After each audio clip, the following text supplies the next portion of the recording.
Kirk was very positive this week. He did a couple of things stood out to me. Brought up the O line several times. I think 3 different times. He did several interviews. One with CBS, one with Big Ten Network. Of course, talked to the local media and the national media. Brought up that he thinks that they've got 7 offensive linemen that can play and potentially start. So seven starting level offensive linemen is a big step forward from what we've seen over the last three years or so.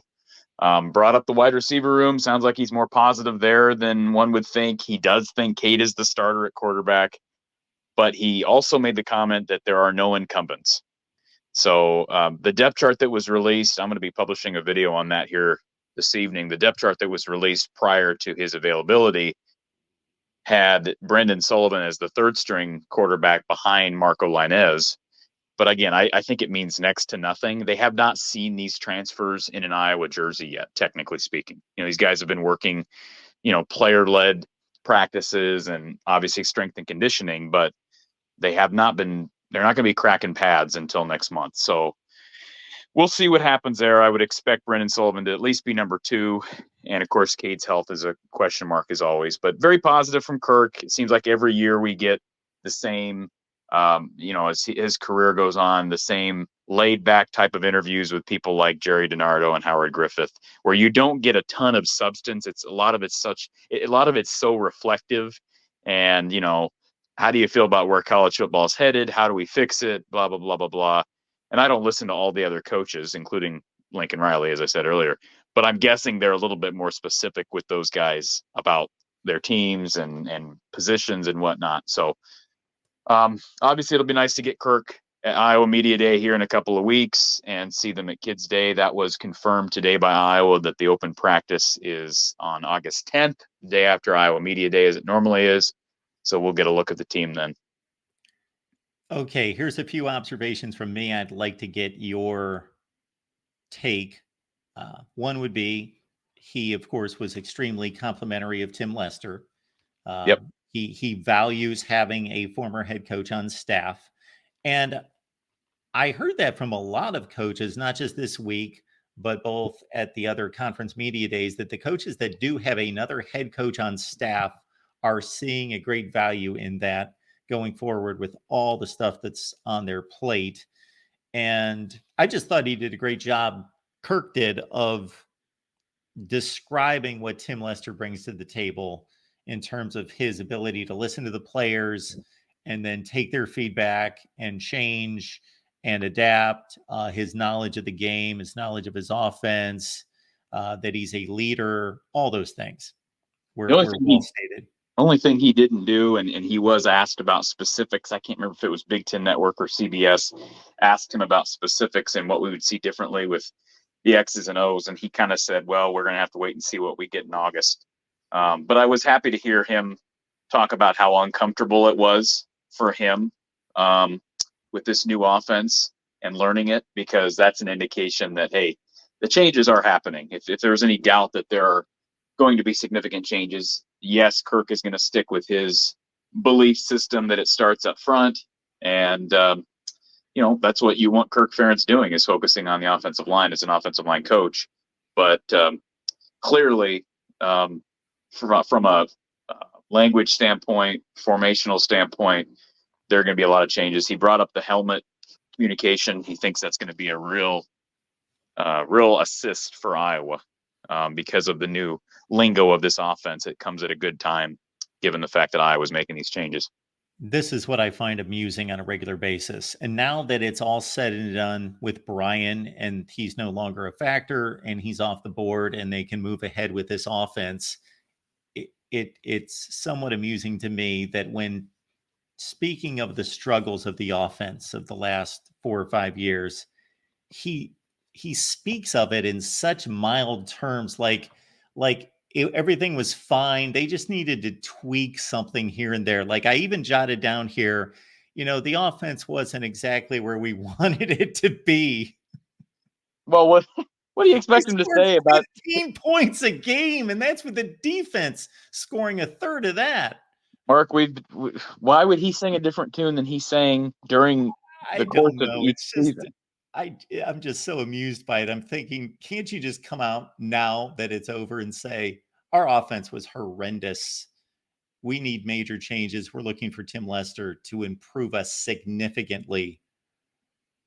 Well, uh he did make it. Here, I'll say this. I'll give him an attaboy on this. He did make a comment. He kind of finally put quarterback in the same boat as offensive line. He brought up how we haven't been where we need to be over the last couple of years. We've not gotten great offensive line play, and he basically said we have not had great quarterback play. And you and I both know at times over the last 3 years, he's put the blame almost exclusively on the offensive line and said how we need to help the quarterback out.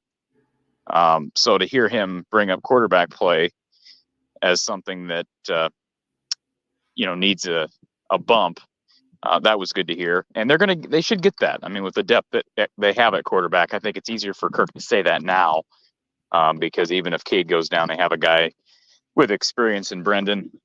One thing he did fall back on as it relates to favoring Cade is, and whether you agree with it or not, he still places a lot of value and emphasis on what a quarterback has done to help his team win.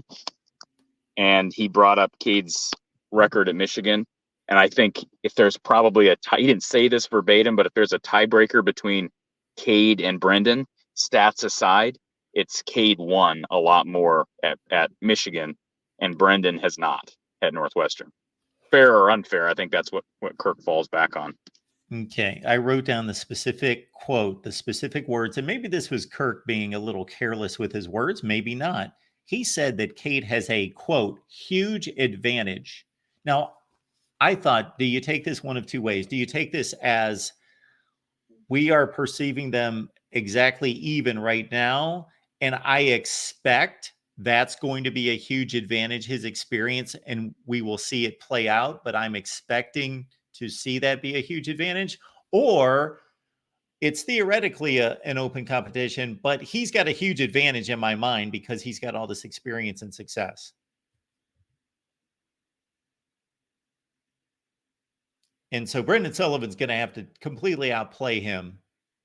Yeah, I think it's the latter, Mark. I think in the end, Kirk really values knowing that his quarterback has led his team to the promised land. I just think and so I get your question. I really do think it's the latter. Yeah. Now the good news is, we've talked about Kirk's shortcomings as it relates to evaluating quarterback play in the past, evaluating offensive play in general. But like the bottom line is, the hope here should be that it doesn't matter, that it won't matter, because they've got two solid options. Whether he favors Cade and whatever, they have two solid options. Iowa's not going to win games because of quarterback play. They just have to they have to be able to get to a point where you're not winning in spite of quarterback play, which is what they've done a lot over the last 3 seasons. And, as it relates to other facets of the game, they finally have an offensive mind in Brian Ferentz, not an offensive lineman, or excuse me, offensive mind in Tim Lester, not an offensive lineman in Brian Ferentz, to lead things and to lead the charge with play calling and with wide receiver development and spreading the ball around, etc. So, we don't need Kirk to be the offensive guru. We just need him to kind of stay out of the way of the guy that is. Good point. I can't shake the stat that Iowa has not fielded a starting quarterback since 2015 with a 60% completion percentage, and that Brendan Sullivan threw 200 passes at Northwestern at 69%.